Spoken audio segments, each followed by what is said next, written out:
नमस्कार मेरे प्यारे विद्यार्थियों। हमने लास्ट लेक्चर में देखा कि हमारे लिए करंट और पोटेंशियल डिफरेंस यानी कि वोल्टेज मेजर करना क्यों जरूरी है। फिर दूसरी बात, करंट मेजर करने के लिए एमीटर और पोटेंशियल डिफरेंस मेजर करने के लिए वोल्ट मीटर, ये दोनों चीजें बनाने के लिए हमको जो बेसिक डिवाइस लगता है वो कौन सा है, वो है मूविंग कॉइल गैल्वेनोमीटर या फिर जिसको हम सिंपली क्या बोल सकते हैं, एमसीजी। फिर हमने देखा कि एमसीजी का जो एग्जैक्ट वर्किंग है ये हमने वहां पे नहीं देखा, ये हम देखेंगे मैग्नेटिज्म चैप्टर में, या फिर मैं अगर एग्जैक्टली बात करूं तो मैं बोल सकता हूं कि magnetic effect of electric current chapter में हम इसको पढ़ेंगे। बट हमारे लिए बस इतना जरूरी है कि how moving coil galvanometer helps you measure current और helps you detect current in any branch. Alright, हाँ, तो हमने एमसीजी का यूज करके हमने एमीटर बनाया। एमीटर बनाते वक्त हमने क्या किया था कि हम चाहते थे कि एमीटर का जो रेजिस्टेंस है वो बहुत कम से कम हो, और इसलिए हमने गैल्वेनोमीटर की जो कॉइल थी या फिर जो वायर थी उसके साथ सीरीज में क्या जोड़ दिया, पैरेलल में क्या जोड़ दिया, एक शंट जोड़ दिया। तो मैं एक बार फिर से बोल रहा हूं, एमीटर बनाने के लिए हमने गैल्वेनोमीटर की कॉइल के साथ पैरेलल में क्या जोड़ दिया, शंट। और पैरेलल में शंट जोड़ने से क्या हुआ, जो टोटल कॉम्बिनेशन बनी उसका जो नेट रेजिस्टेंस था वो क्या हुआ, घट गया। और दूसरी बात ये हुई कि जो आईजी है यानी कि गैल्वेनोमीटर से पास होने वाला जो करंट है वो भी क्या हो गया, वो भी घट गया, और इससे गैल्वेनोमीटर बच गया। ऑलराइट, हाँ, तो हमने बना लिया क्या, an ammeter from a moving coil galvanometer. आज हम क्या देखने वाले हैं, आज हम देखने वाले हैं how to convert a galvanometer into a volt meter. Alright, तो हेडिंग डाल दो, कन्वर्शन ऑफ, ठीक है, conversion of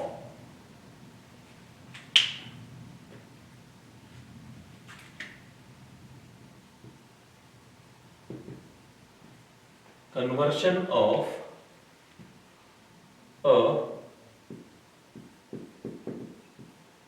moving coil galvanometer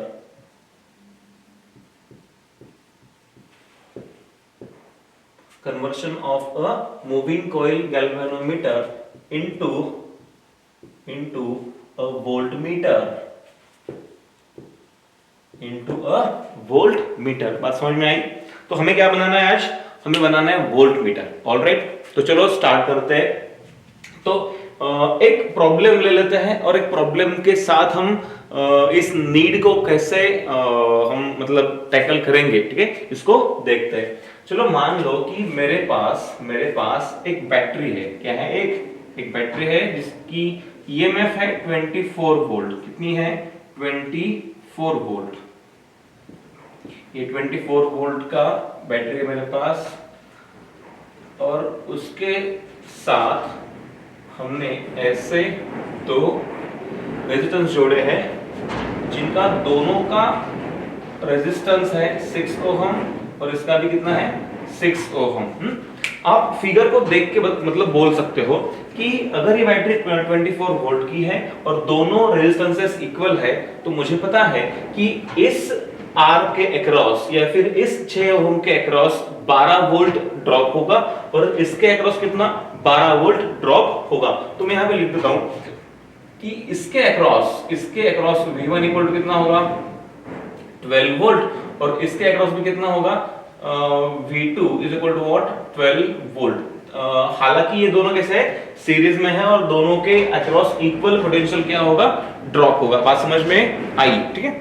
अब देखिए हमें क्या करना है, ये जो 6 ओहम है, ठीक है, ये जो 6 ओहम रेजिस्टेंस है इसके अक्रॉस, अब हमें तो पता है कि है कितना पोटेंशियल डिफरेंस, 12 वोल्ट। बट हम चाहते हैं कि हमें ये 12 वोल्ट हमें वेरीफाई करना है। क्या करना है हमको, ये वेरीफाई करना है कि क्या वास्तविकता में इस R के अक्रॉस 12 वोल्ट ही पोटेंशियल डिफरेंस है, ठीक है। वैसे हमें फॉर्मूला से तो पता है कि यहाँ पे 12 वोल्ट पीडी आएगा या फिर पोटेंशियल डिफरेंस आएगा, बट हमें ये कहां से पता है, फॉर्मूला से पता है। हम चाहते हैं कि कुछ डिवाइस हो हमारे पास जो हमको ये बताए कि नहीं यहाँ पे एक्चुअली में कितना है, 12 वोल्ट ही है।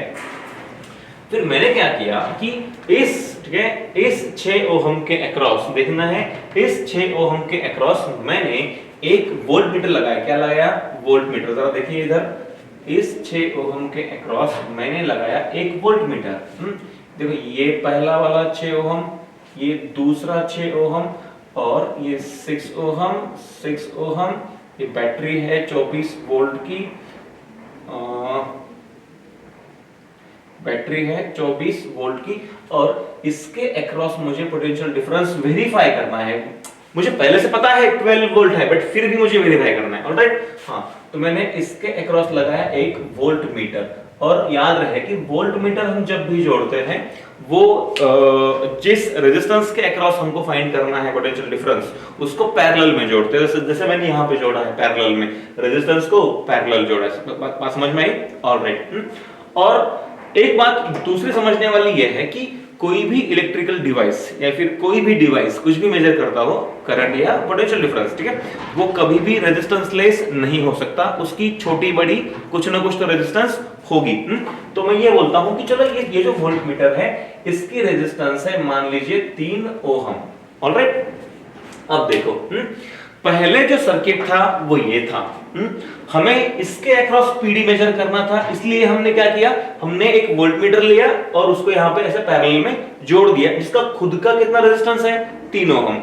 अब बात यह है, क्या इस वोल्ट मीटर के आने से सर्किट में क्या क्या बदलाव हुए ये हमको देखना है। अब सर्किट में सबसे पहला बदलाव ये हुआ, सर्किट में सबसे पहला बदलाव ये हुआ, इस 6 ओहम के साथ इसके पैरेलल में आने से ये जो कॉम्बिनेशन बना, इस कॉम्बिनेशन का जो टोटल रेजिस्टेंस है वो पहले से कम होगा। कैसे, इधर देखो, देखो 6 को पैरेलल 3 है ना, तो ये 6 into what 3 6 into 3 divided by what 6 plus 3 is equal to 6 3 is 18, ये 9 आंसर आएगा। आंसर आएगा 2 ओहम। कितना आंसर आएगा, 2 ओहम। मतलब इस कॉम्बिनेशन का नेट रेजिस्टेंस अभी कितना है, 2 ओहम। मतलब रेजिस्टेंस पहले था 6 ओहम, अब जो नया कॉम्बिनेशन बन रहा है उसका है 2 ओहम। बात समझ में आई? ये है पहला डिफरेंस। अब देखते हैं क्या करंट में कुछ बदलाव हुआ। करंट में कुछ बदलाव हुआ। अब देखो यहां V is equal to I R, V is equal to I R. V कितना है, 24। V कितना, 24 इज इक्वल टू I पता नहीं है, I मुझे पता नहीं है, ये देखो I इनटू R। R कितना है, 6 प्लस 6 यानी कि 12। कितना हो गया, 12। तो I is equal to what, 24 divide by 12 यानी कि कितना आएगा, 2 एम्पियर। तो इस केस में करंट कितना फ्लो हो रहा था, 2 एम्पियर। ओके, अब देखिए यहाँ पे करंट कितना फ्लो होगा ये हमको देखना है। यहाँ पे भी फिर से वही रूल मैं अप्लाई करूंगा, V is equal to what, I R. V is equal to I R. V कितना है, 24।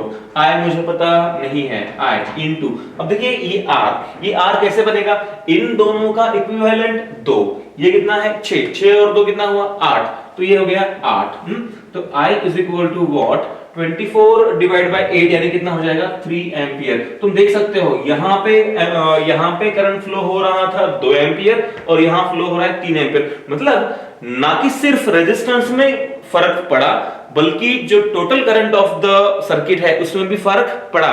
पहले यहां से फ्लो हो रहा था 2 एम्पियर, अब यहां से कितना फ्लो हो रहा है, 3 एम्पियर। मतलब सर्किट में इस वोल्ट मीटर के जोड़ने से बहुत सारे बदलाव हुए। यहाँ जो रेजिस्टेंस ऑफ द कॉम्बिनेशन है वो चेंज हुआ, फिर दूसरा जो net current through the circuit है वो भी चेंज हुआ।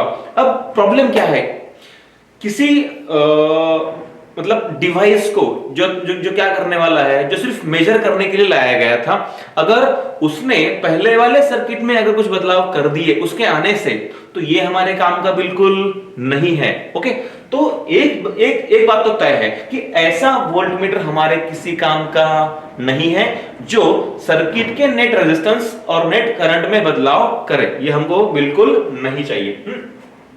तो अब देखो कि ये क्यों हुआ। सोचो कि अगर इस वोल्टमीटर का, ठीक है, अगर इस वोल्टमीटर का रेजिस्टेंस हम किसी तरह से एडजस्ट कर सके, ताकि ये सारे बदलाव ना हो। ओके, तो एक काम दूसरा हमें ये करना है कि ये देखो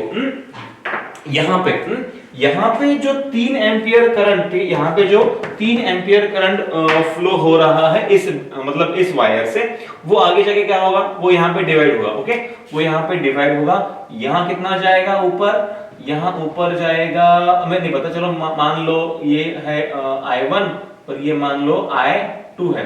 अब I1 और I2 भी हम निकाल सकते हैं, ठीक है, बहुत ही सिंपल तरीका यूज करके हम I1 I2 निकाल सकते हैं। देखो मतलब हमें देखना है कि वोल्टमीटर के आने से क्या क्या चीजें बदल सकती है या फिर क्या क्या चेंजेस हो सकते हैं। देखो तो I1 is to I2 equal to what, मुझे पता है I1 is to I2 parallel combination में फॉर्मूला क्या है, 1 by R1 is to 1 by R2, 1 by R1 is to 1 by R2, समझ में आ रहा है, 1 by R1 is to 1 by R2, तो 1 by R1 कितना है, R1 है 3, ठीक है, R1 3, R2 कितना है 1 by 6, तो I1 is to I2 is equal to, दोनों को 6 से मल्टीप्लाई करो, यहां आएगा 2, यहां आएगा 1, तो आंसर आएगा 2 is to 1, आंसर क्या आएगा 2 is to 1। और मुझे पता है इन रेशियोज को कैसे हैंडल करना होता है। देखो अब देखो I1 क्या है, I1 क्या है, I1 है 2 पार्ट्स, I1 क्या है 2 पार्ट्स आउट ऑफ द 3, तो I1 है 2 पार्ट्स आउट ऑफ द 3, ठीक है, अगर 3 में से 2 है तो पूरा करंट कितना है 3 एम्पियर, तो 3 में से कितना है, तो I1 आएगा 2 एम्पियर, और अगर I1 2 एम्पियर आएगा तो I2 कितना आएगा, ऑफ कोर्स 1 एम्पियर, तो I2 आएगा 1 एम्पियर। देखो हुआ क्या, पहले इस वायर से, पहले इस 6 ओहम से करंट जाना चाहिए था 2 ओहम, और वो जा भी रहा था। जब इसके अक्रॉस का पोटेंशियल डिफरेंस मेजर करने के लिए मैंने वोल्टमीटर जोड़ दिया, जिसका खुद का रेजिस्टेंस कितना है 3 ओहम, अब इस ब्रांच से करंट कितना जा रहा है, I2 जा रहा है 1 एम्पियर, मतलब अगर यहां से जाने वाले करंट में ही बदलाव होगा तो इसके पोटेंशियल डिफरेंस में भी बदलाव हो ही जाएगा। मतलब ऐसा वोल्टमीटर हमारे काम का नहीं है जो करंट को चेंज कर दे। अब देखो क्या कर सकते हैं हम, और दूसरी बात, क्या ऐसा करके भी, चलो इतने सारे चेंजेस होने के बाद भी क्या ये हमको सही रीडिंग दे पाएगा या नहीं दे पाएगा। अब थोड़ा लॉजिकली सोचो, लॉजिकली बिल्कुल। देखो यहां से निकला 3 एम्पियर, ठीक है, ये 6 ओहम है, करंट है 3 ampere, 6 3 18, V equal to IR की बात कर रहा हूं मैं, किसकी, V इक्वल टू IR, मतलब इसके अक्रॉस कितना ड्रॉप होगा, इसके अक्रॉस, ठीक है, तो 6 3 18, मतलब ये जो 6 ओहम है इसके अक्रॉस ड्रॉप होने वाला है 18 वोल्ट, कितना 18 वोल्ट, तो जाहिर सी बात है अगर यहां 18 वोल्ट ड्रॉप होगा तो बचा हुआ इन दोनों के अक्रॉस क्या होगा ड्रॉप, तो कितना बचा 6 वोल्ट। तो इस, ठीक है, तो इस 3 ओहम के अक्रॉस में कितना है 6 वोल्ट, और इसके अक्रॉस में कितना है 6 वोल्ट, तो इसका मतलब है अब हमें जो वोल्टमीटर दिखाएगा रीडिंग वो कितनी दिखाएगा 6 वोल्ट। तुम समझ रहे हो बात को, मैं एक बार फिर बोल रहा हूं, टोटल पोटेंशियल डिफरेंस कितना है 24, जो कुछ यहां ड्रॉप होगा कुछ यहां ड्रॉप होगा, यहां जितना ड्रॉप होगा उतना होगा, और जो बचा हुआ है वो यहां ड्रॉप होगा। देखो तो ये 3 एम्पियर है, 3 6 18 IR, तो यहां ड्रॉप हुआ 18, बचा कितना 6, तो बचा हुआ 6 यहां ड्रॉप होगा, और ये पैरेलल में है, इसलिए क्या जितना यहां ड्रॉप होगा उतना ही यहां ड्रॉप होगा, मतलब इस 6 ओहम के अक्रॉस वही पोटेंशियल डिफरेंस है जो इस वोल्टमीटर के अक्रॉस है, वो कितना है 6 वोल्ट। ओके, तो आंसर हम, तो ये वोल्टमीटर हमको रीडिंग दिखाएगा 6 वोल्ट। असलियत में हमने इसको लगाया था मेजर करने के लिए 12 वोल्ट, अभी दिखा रहा है 6 वोल्ट, यानी कि लगभग नहीं एग्जैक्टली, ठीक है, 50% का एरर है, कितना 50% का एरर है। ओके, और इस तरह का वोल्टमीटर हमारे किसी काम का नहीं है, तो हम कह सकते हैं कि ये खराब वोल्टमीटर, क्या है खराब वोल्टमीटर। अच्छा, अगर ये खराब है तो अच्छा कैसे बनाएंगे, तो अच्छा वोल्टमीटर कैसे बनाएंगे, क्या ये लॉजिक लगा सकते हैं कि अगर देखो I1 कितना फ्लो हुआ, I1 2 एम्पियर, मतलब अगर इस वोल्टमीटर से जाने वाला I1 अगर हम घटा देंगे या फिर उसको हम कम कर देंगे, इधर से फ्लो होने वाला करंट, तो होगा ये कि ज्यादा से ज्यादा करंट यहां से फ्लो होना चालू हो जाएगा, ठीक है, यहां से फ्लो होना चालू हो जाएगा। ये 3 ओहम कम था इसलिए करंट ज्यादा पास हुआ, ये 6 ओहम ज्यादा था इसलिए करंट कम पास हुआ। तो लॉजिक, यही लॉजिक यूज करते हैं हम, इसको बड़ा करते हैं, इसको बड़ा करते हैं। अगर इसको मैं बड़ा करते जाऊंगा तो यहां से फ्लो होने वाला करंट क्या हो जाएगा, घटता जाएगा, और यहां से फ्लो होने वाला बढ़ता जाएगा। ऑलराइट, और एक स्टेज ऐसे आएगी कि यहां से फ्लो होने वाला करंट लगभग जीरो हो जाए तो शायद पूरा का पूरा करंट यहां से पास होने लग जाएगा। ऑलराइट, ये पहली हमारी नीड है कि हम चाहते हैं कि इस 6 ओहम से फ्लो होने वाला करंट बिल्कुल चेंज ना हो। दूसरी चीज, वोल्टमीटर के आने से जो नेट रेजिस्टेंस बनने वाला है इन दोनों का, वो बिल्कुल पहले जैसा हो जितना था। अब पहले कितना था, 6 ओहम था। अब देखिए, तो इस वोल्टमीटर का रेजिस्टेंस और ये 6 ओहम, इनका कॉम्बिनेशन, इसका जो भी रिजल्टेंट होगा वो भी 6 ओहम ही होना चाहिए। समझ रहे हो बात को? अच्छा, तो ये कैसे हो सकता है, ये कैसे हो सकता है, देखो अब जरा ध्यान देना है केयरफुली। अब जरा केयरफुली ध्यान देना है। देखो, just for the sake of explanation, अब इसमें उतनी बड़ी बात है नहीं, बट फिर भी देखो, अगर ये 6 ओहम, ये 6 ओहम, मुझे इसके अक्रॉस मेजर करना है ना, हाँ, तो मैंने वोल्ट मीटर को यहां लगा दिया, ये है तुम्हारा वोल्ट मीटर।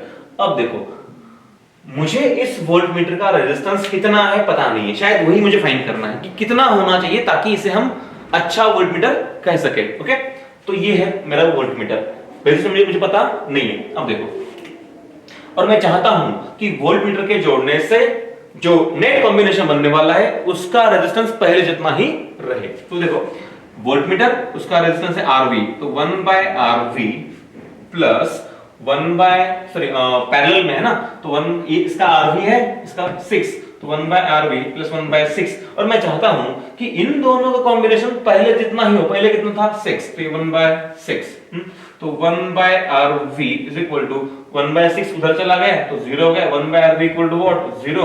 और अगर 1/RV 0 है तो मैं बोल सकता हूं RV is equal to what, infinite. अब समझ रहे हो अपनी बात को, RV कितना हुआ, इनफाइनाइट।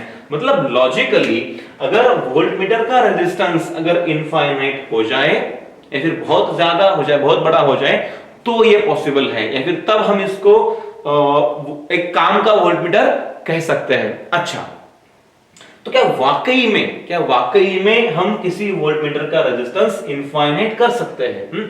जब इस वोल्टमीटर का रेजिस्टेंस इनफाइनाइट कर देंगे, इसका मतलब यहां से पास होने वाला करंट भी क्या हो जाएगा, एग्जैक्टली 0 हो जाएगा। और अगर ये इलेक्ट्रिकल डिवाइस है और यहां से कोई करंट पास नहीं होगा तो ये काम भी नहीं करेगा। ये प्रैक्टिकल बात है, ये प्रैक्टिकल बात है। हाँ, तो हम क्या करेंगे, हम रेजिस्टेंस को एग्जैक्टली इनफाइनाइट नहीं करेंगे, बहुत बड़ा कर देंगे पर इनफाइनाइट नहीं करेंगे। अब देखो बड़ा क्या होता है, तो किसी भी बड़े नंबर को इंडिकेट करने के लिए हम ऐसा लिख सकते हैं कि RV, देखो RV टेंड्स टू इनफाइनाइट, बहुत बड़ा है बट इनफाइनाइट नहीं है। देखो टेंड्स टू 0, बात यह है कि what do you really mean by tends to 0। अगर मैं बोलूं कि R tends to 10, R tends to 10, क्या मतलब है इसका कि R की वैल्यू 10 के करीब है, R की वैल्यू 10 के करीब है, 10 नहीं है, 10 नहीं है। ओके, वैसी बात है कि RV resistance of voltmeter is very large tending to infinity, but exactly infinity नहीं है। तो अगर RV इंफिनिटी होगा, if RV tends to infinity, okay, RV tends to infinity, तो ऐसा होने से हम ये बोल सकते हैं कि ये क्या हो जाएगा, एक अच्छा एमिटर बन जाएगा। ठीक है, RV tends to infinity, ठीक है, then we will have a good voltmeter. और ये प्रैक्टिकली भी मैं आपको प्रूफ करा के दिखा सकता हूं। कैसे दिखा सकता हूं, देखो प्रैक्टिकली। वैसे ये तो समझ तो आया, अगर फिर भी तुम अगर चाहो कि नहीं सर इसको और थोड़ा सा समझा दो, देखो लेट्स डू दिस वे। देखो ये 6 ओम है, ठीक है, ये क्या है 6 ओम। मैं तुमको प्रैक्टिकली समझ रहा हूं ये कैसे कर सकते हैं। ये 6 ओम है। मान लो 6 ओम के साथ में जो वोल्टमीटर जोड़ा है उसका रेजिस्टेंस मान लो अगर 3 ओम होता, कितना 3 ओम। देखो मैं ये दोनों का ये लिखता हूं, देखो रेजिस्टेंस ये है वोल्टमीटर और इन दोनों का कॉम्बिनेशन कितना हो रहा है, रेजिस्टेंस 6, वोल्टमीटर मान लो 3 ओम था तो 6 और ये 3, 6 3 का कितना आया था कॉम्बिनेशन 2 आया था। मान लो चलो इसको बड़ा कर दो, 6 6 कर दो, 6 6 कॉम्बिनेशन कितना आएगा 3, हाफ मतलब यहाँ पे 3 हो गया। चलो मान लो 6 और 12, 6 और 12, 6 12, अरे कैसे करते हैं ये 6 into 12 डिवाइड बाय 6 प्लस 12, तो ये 72 आएगा, ठीक है। 72 डिवाइड बाय व्हाट, ये 18, यानी आंसर आएगा 4। ऑलराइट, हाँ अब ले लो 6 और ये 24, 6 और कितना 24, 6 और 24, देखो 6 into 24 डिवाइड बाय 6 प्लस 24, ये आएगा 144 डिवाइड बाय व्हाट 30, यानी कि 3 4 जा और रिमाइंडर 2 और 3 8 जा, यानी कि 4.8, यहाँ आएगा 4.8। अब जरा इन नंबर्स को देखो, जरा इन नंबर्स को देखो। देखो जब वोल्टमीटर था 3 ओम का तो कॉम्बिनेशन आया था 2, 6 और वोल्टमीटर, है ना, 6 और वोल्टमीटर। जब ये भी 6 बन गया तो ये आया 3, जब ये 12 बन गया तो ये आया 4, जब ये 24 बन गया ये कितना आया 4.8। मतलब जैसे जैसे जैसे जैसे वोल्टमीटर का रेजिस्टेंस बढ़ते जा रहा है वैसे वैसे जो कॉम्बिनेशन है वो करीब जा रहा है किसके 6 के, देखो 2 3 4 4.8, और वैसे वैसे धीरे धीरे क्या हो जाएगा, जैसे मैं इसका रेजिस्टेंस बढ़ाते जाऊंगा वैसे वैसे इन दोनों का कॉम्बिनेशन 6 के करीब चला जाएगा। इस तो ऐसे ही मैं कह सकता हूं कि अगर ऐसे तुम आगे जाओ बहुत, ठीक है, और फाइनली अगर इसको कर दो इनफाइनाइट तो 6 और इनफाइनाइट बन जाएगा 6। शायद तुम समझ गए, ओके। हाँ, तो हमें पता चला कि अगर तुमको एक अच्छा वोल्टमीटर बनाना है तो उसका रेजिस्टेंस बहुत बड़ा होना चाहिए। अब देखो अच्छा क्या है, अगर अच्छा वोल्टमीटर बनाना है तो रेजिस्टेंस बहुत बड़ा चाहिए, RV टेंड्स टू 0। आइडियल किसे कहोगे, अगर RV इक्वल टू 0 है तो उसे क्या कहेंगे, आइडियल एमीटर। देखो RV, सुनो RV छोटा, RV कैसा है छोटा, अगर RV छोटा है तो खराब वोल्टमीटर, खराब, क्या बोल रहा हूं मैं, खराब। जैसे पहले केस में था, देखो यहां पे अगर RV 3 है, ठीक है, तो कॉम्बिनेशन कितना बन रहा था, 2 बन रहा था, ओके। हाँ, तो RV इक्वल टू छोटा खराब, ठीक है। RV टेंड्स टू इंफिनिटी, अच्छा वोल्टमीटर, और अगर RV इक्वल टू इंफिनिटी ये बन जाएगा आइडियल वोल्टमीटर। समझ रहे हो, RV छोटा खराब वोल्टमीटर, RV इंफिनिटी अच्छा ammeter, RV tends to infinity अच्छा, और RV equal to infinity ideal voltmeter. Alright, ठीक है। तो हमें समझ में आया कि वोल्टमीटर का रेजिस्टेंस हमको क्या करना है, बहुत बड़ा रखना है। अब बनाते हैं फिर, समझ तो आया कैसे बनाना है, समझ तो आया कैसे बनाना है, अब उसको एक्चुअली बनाते हैं।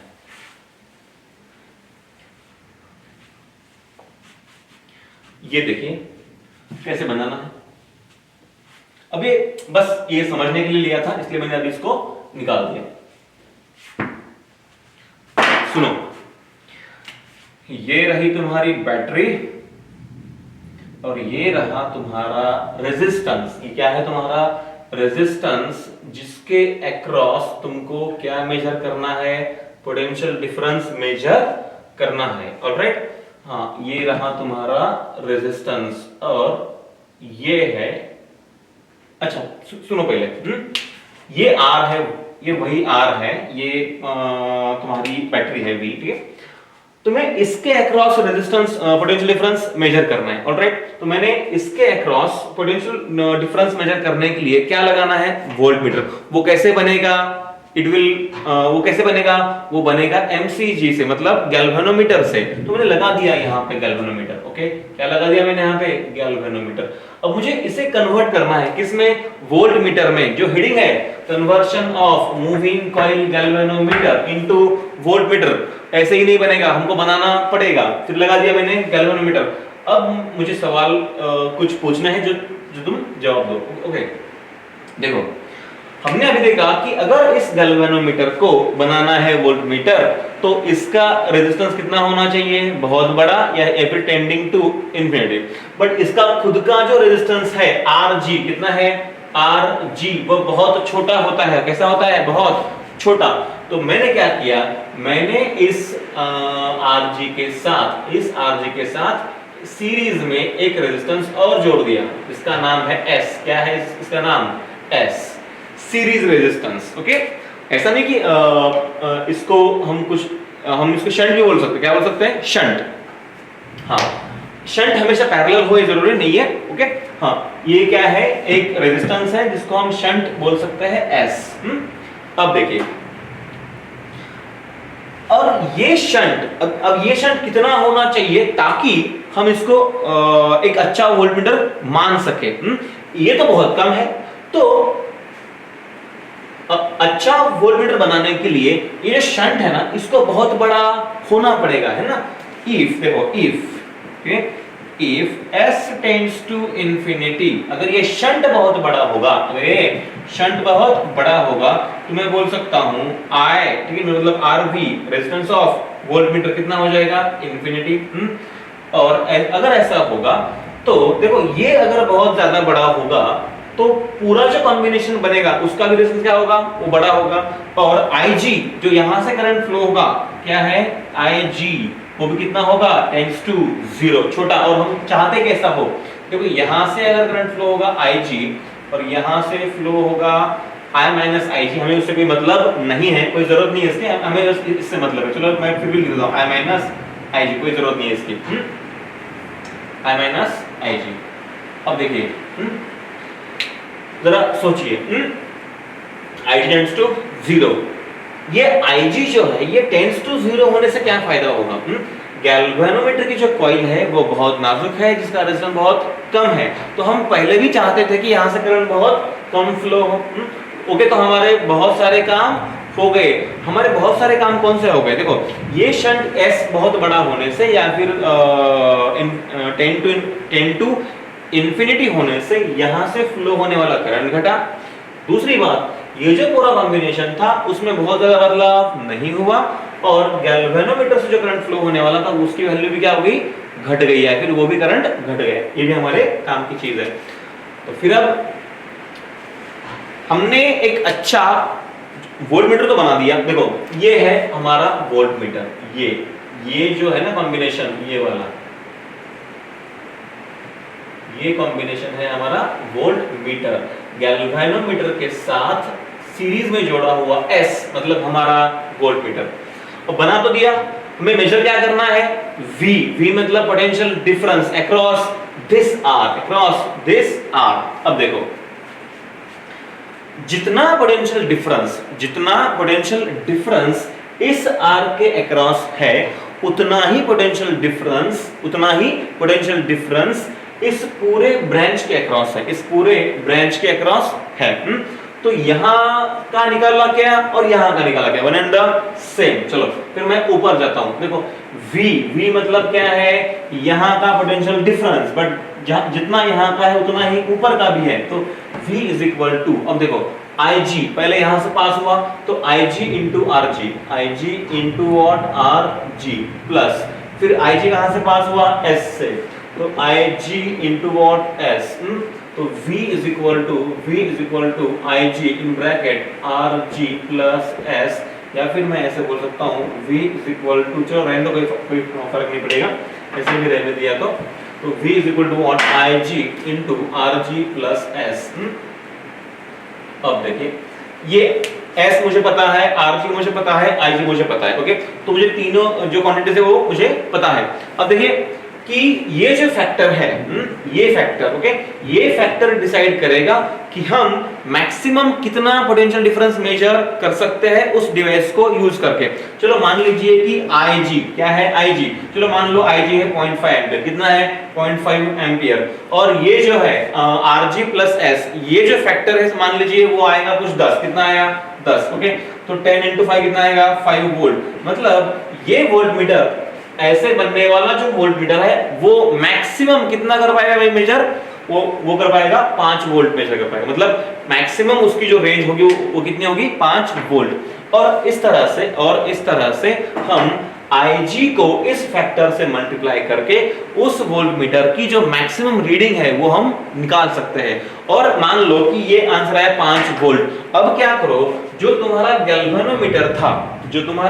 गैल्वेनोमीटर था जिसकी पहले रीडिंग मैक्सिमम कितनी थी 0.1 एम्पियर, मैंने यहां पे बता 0.5 एम्पियर, कितना है 0.5 एम्पियर, ऑलराइट 0.5 एम्पियर, उसकी मैक्सिमम रीडिंग थी 0.5 एम्पियर। अब क्या काम करो, RG प्लस S, ये फैक्टर कितना है 10, आंसर आया 5, तो यहां से 0.5 एम्पियर निकाल दो और यहां पे लिख दो 5 वोल्ट। मतलब पहले था गैल्वेनोमीटर जो करता था करंट, जो करता था करंट मेजर करता था, ओके। अब क्या कर रहा है वो, अब वो वोल्टेज मेजर कर रहा है। बात समझ में आई? देखो, तो इस तरह से हम गैल्वेनोमीटर को कन्वर्ट कर सकते हैं वोल्ट मीटर में, ऑलराइट, ओके। एक बार देखते हैं कि कुछ बचा है, मतलब जो ऐसा है जो हमने नहीं लिया है। हाँ, देखो एक प्रॉब्लम करते हैं, क्या करते हैं, एक problem.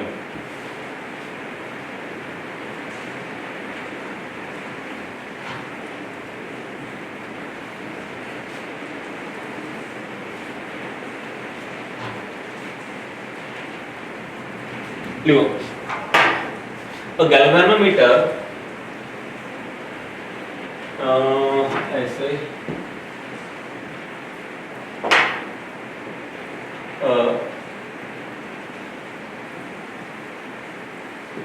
galvanometer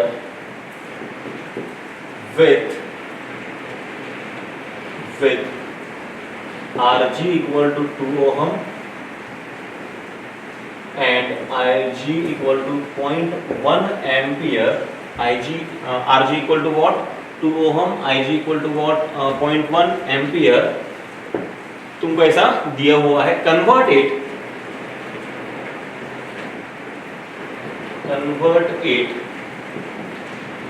into a voltmeter which can measure up to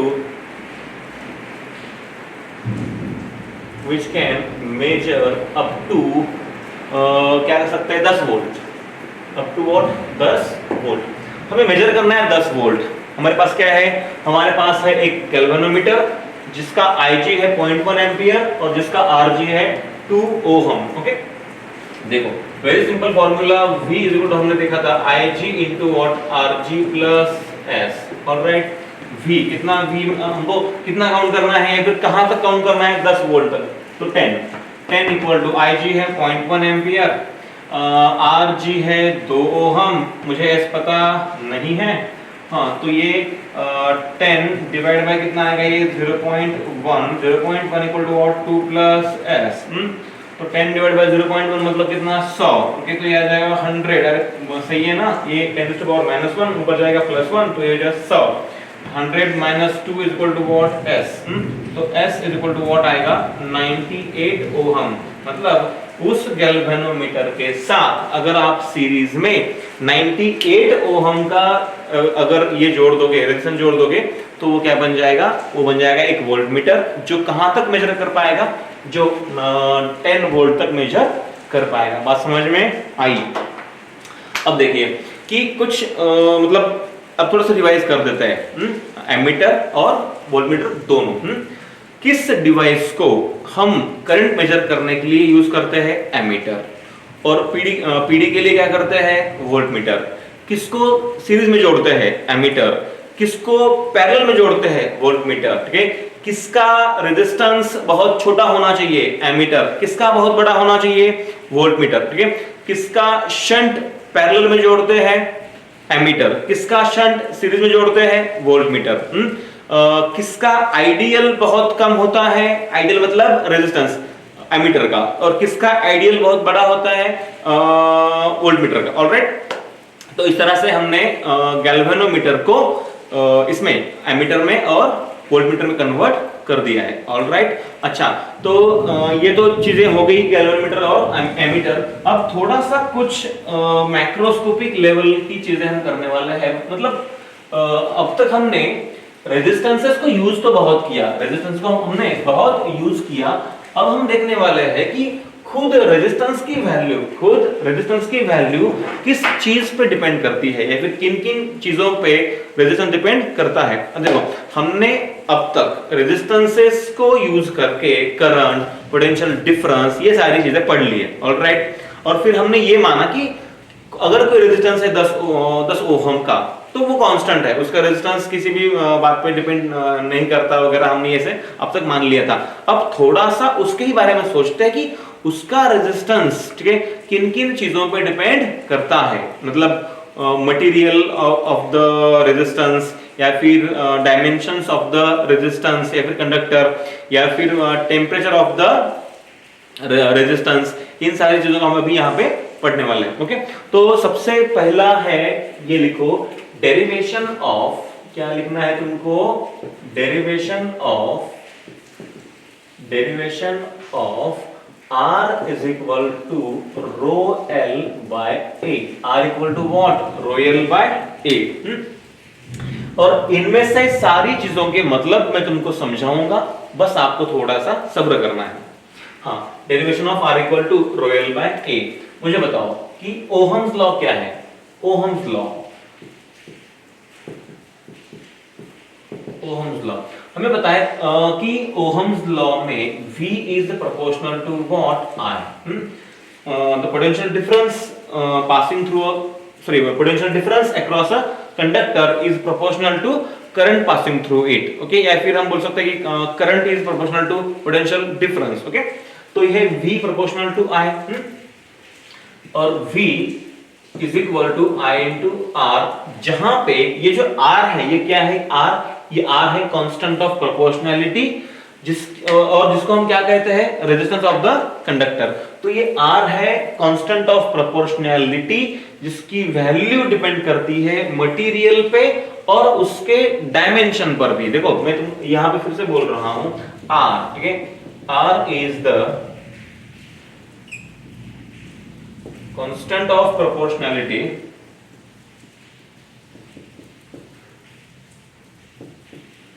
constant of proportionality whose value, या फिर आगे पहले लिखते हैं, which is called as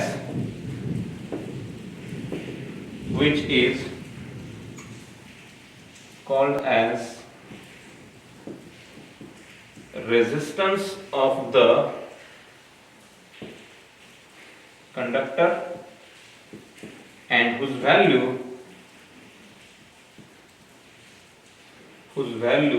not only depends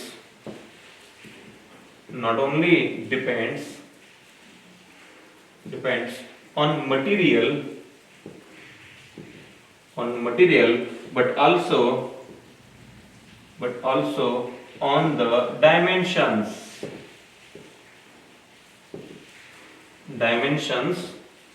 of the conductor, on the dimensions of conductor। all right, हाँ, तो इस तरह से ये ओहम्स लॉ है, और R को हम कहते हैं रेजिस्टेंस, और ये जो सारी चीजें हैं, मतलब कोई भी रेजिस्टेंस और उसका जो वैल्यू है रेजिस्टेंस का, ठीक है, वो सिर्फ उसके मीडियम पे डिपेंड नहीं करता, वो उसके डायमेंशंस पे भी डिपेंड करता है। चलो एक एग्जांपल के तौर पर मान लीजिए हमारे पास एक कंडक्टर है। क्या है? कंडक्टर। और वो किस फॉर्म में है? एक स्लैब के फॉर्म में है। अब स्लैब देखो, तो मैं यहां पे निकालता हूं। स्लैब एक कंडक्टर है जो एक स्लैब के फॉर्म में है। किस फॉर्म में है? स्लैब के फॉर्म में। ये रहा एक कंडक्टर। ये ऐसे,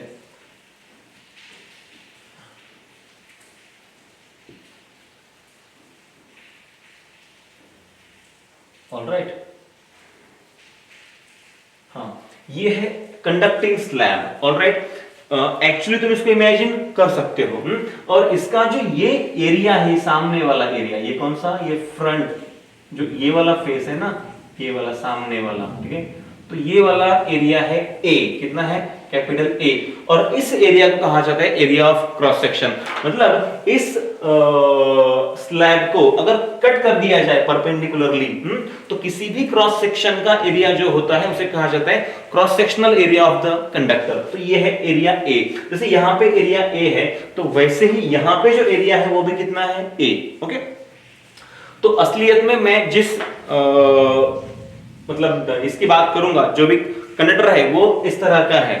ये 3D व्यू है उसका, और मैं तुमको जो दिखाऊंगा इसके आगे वो होगा 2D व्यू। मतलब मुझे ये वाला फेस दिखाई देगा, कौन सा वाला, ये वाला, ठीक है, ये वाला, ठीक है, ये फेस तुमको दिखाई देगा इससे आगे। ओके, तो मतलब फॉर सिंप्लिसिटी मैं इसको ऐसे भी निकाल सकता हूं, और ये ऐसे, देखो ये इस तरह से, समझ में आया।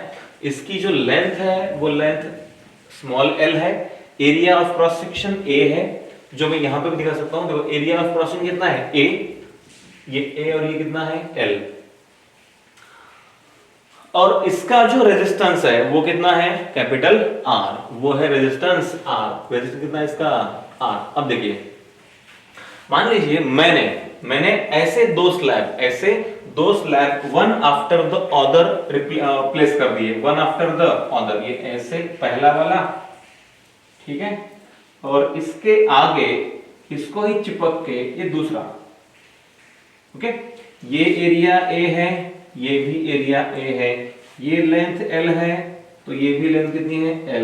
इसका रेजिस्टेंस अगर r है तो इसका भी कितना होगा, r।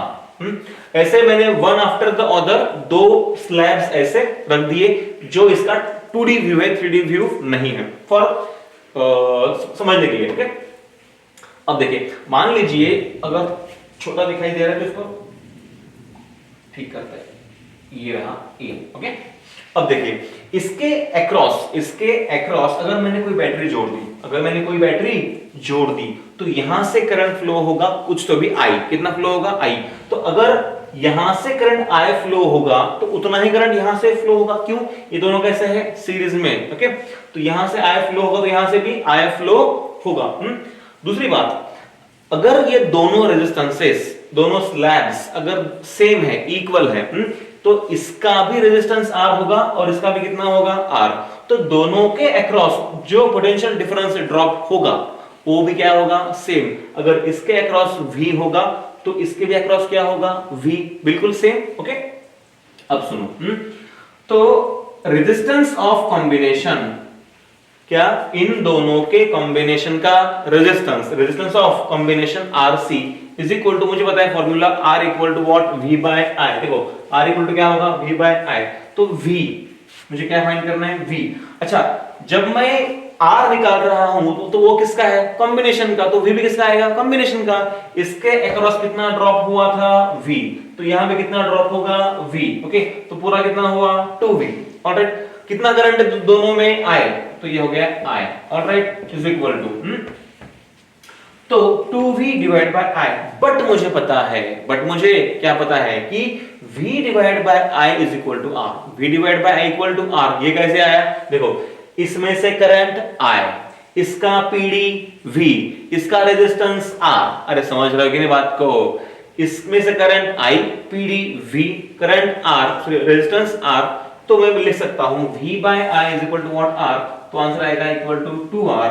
थोड़ा सोचो, कॉम्बिनेशन का जो रेजिस्टेंस है वो कितना आया, 2R। इसका मतलब है अगर हमने लेंथ को डबल कर दिया, पहले कितना था L, तब कितना रेजिस्टेंस R था, अब लेंथ को डबल कर दिया, अब कितना हो गया, 2R।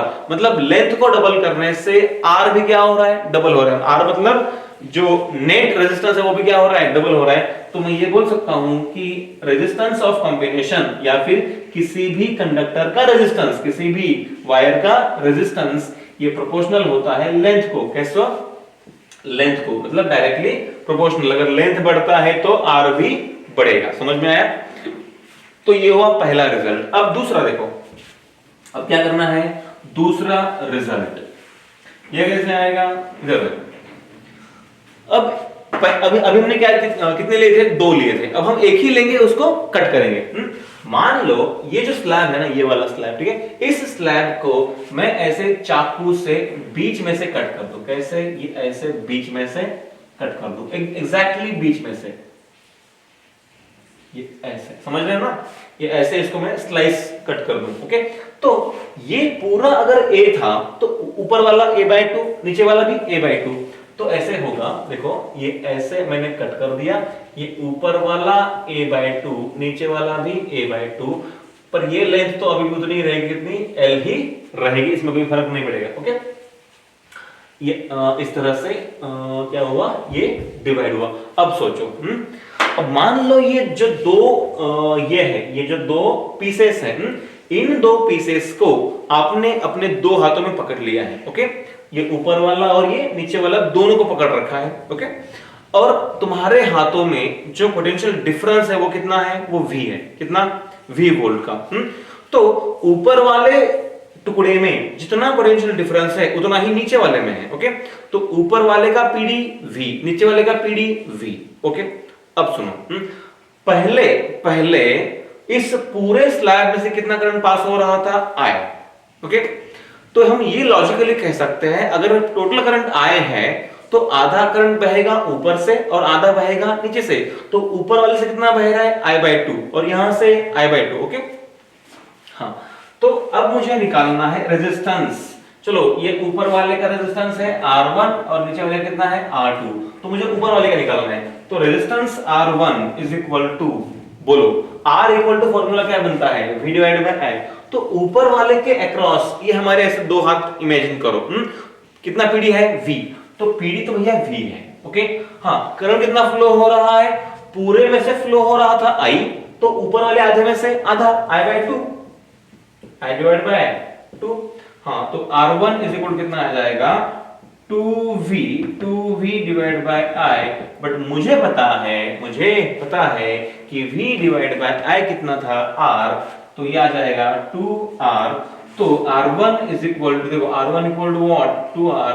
हमें क्या समझा, हमने एरिया को हाफ कर दिया, एरिया को, लेंथ उतनी ही रखी, L, देखो ये L है, ठीक है, लेंथ उतनी ही रखी, हमने एरिया को हाफ कर दिया। कौन सा एरिया, क्रॉस सेक्शनल एरिया को हाफ कर दिया, और क्रॉस सेक्शनल एरिया को हाफ करने के बाद जो नया टुकड़ा मिला, एक टुकड़ा, उसका रेजिस्टेंस पहले वाले पूरे टुकड़े से दुगना है। एरिया को हाफ कर दोगे तो जो रेजिस्टेंस है वो कितना हो जाएगा, दुगना। देखो तुम एरिया को कम कर रहे हो, यानी कि हाफ कर रहे हो, R कितना हो रहा है, दुगना, डबल हो रहा है, मतलब ये कौन सा रिलेशन है, इनवर्स। ठीक है, तो हम कह सकते हैं कि resistance of the conductor is inversely proportional to what, area, या फिर cross sectional area of the conductor. समझ में आया? हाँ, तो अभी एक काम करते हैं, इन दोनों रिजल्ट्स को हम कंबाइन कर देते हैं। क्या कर देते हैं, कंबाइन मतलब दोनों को अभी एक साथ इमेजिन करना है, दोनों को एक साथ देखना है।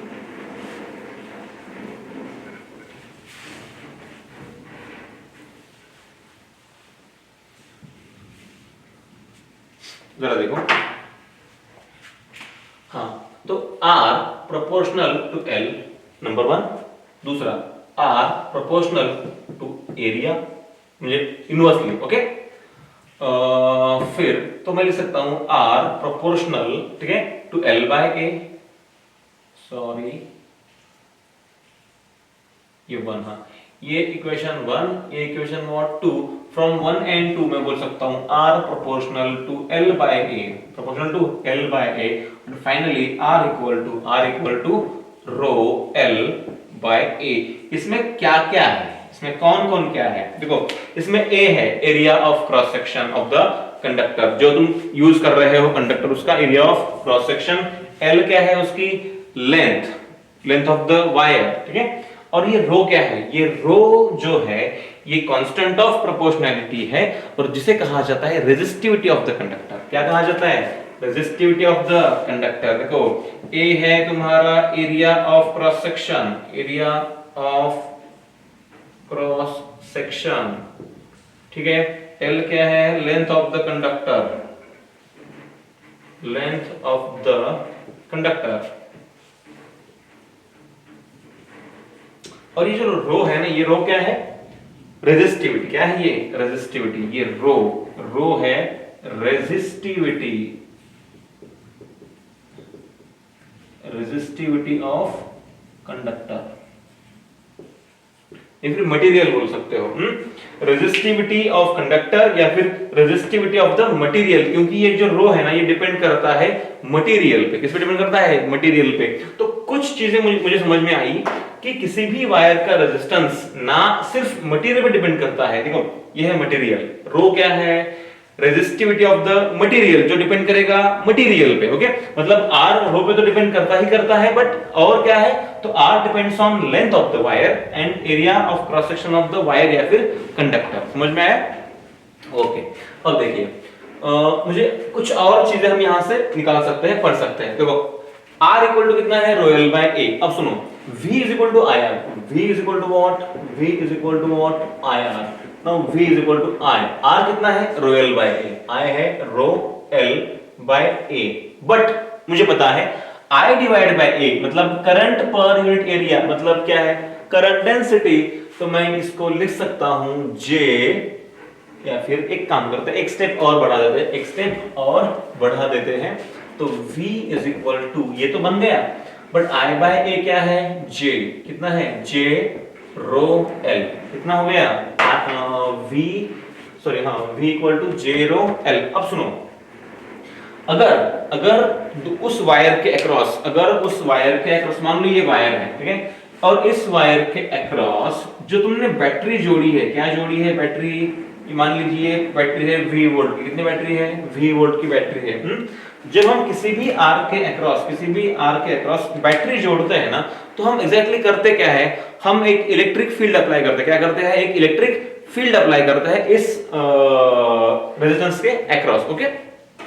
तो अब मैं वही बोलने जा रहा हूं कि अगर इलेक्ट्रिक फील्ड हमने जो अप्लाई की है, ओके, बैटरी लगा के, उसकी वैल्यू अगर E हो, तो मैं लिख सकता हूं, ये जो V है, ये V बाय L को मैं E लिख सकता हूं। सुनो, पहले मैं V बाय L ले लेता हूं, V by L is equal to what, J into rho. हाँ, बट अगर इलेक्ट्रिक फील्ड, देखो ये क्या है, वोल्ट पर मीटर, अरे ये क्या है, potential difference, V volt, okay, L length metre, तो वोल्ट पर मीटर मतलब क्या हुआ, इलेक्ट्रिक फील्ड। तो E इज इक्वल टू आ जाएगा J इनटू व्हाट, रो। ये भी एक फॉर्मूला बना।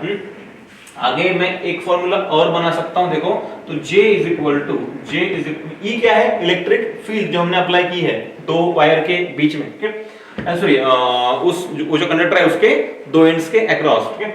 Now J equal to what, E divide by rho, अब सुनो, ये जो रो है ये ऐसे नीचे है, इसको मैं जाऊंगा लेके ऊपर, तो J इज इक्वल टू, सुनो, J is equal to sigma into electric field, J equal to what, sigma into electric field. और ये जो सिग्मा है इसे कहा जाएगा कंडक्टिविटी ऑफ द कंडक्टर। क्या कहा जाएगा, कंडक्टिविटी ऑफ द कंडक्टर। सुनो, ये sigma is called as conductivity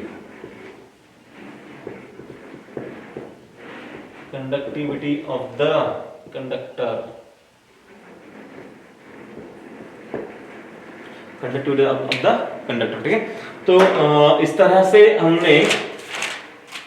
हमने ये जो डेरिवेशन था R equal to rho L by A वो भी पढ़ लिया, और रो एल बाय ए पे जो चीजें और डिपेंड करने वाली थी या फिर इनसे हम जो कुछ और फॉर्मूले लाने वाले थे वो भी हमने देख लिए, ठीक है। तो आज के लिए इतना काफी है। अगले लेक्चर में हम पढ़ेंगे कि ड्रिफ्ट क्या होता है और फिर ड्रिफ्ट वेलोसिटी क्या चीज होती है, ये हम अगले लेक्चर में पढ़ेंगे, ओके। तब तक के लिए thank you very much, good bye.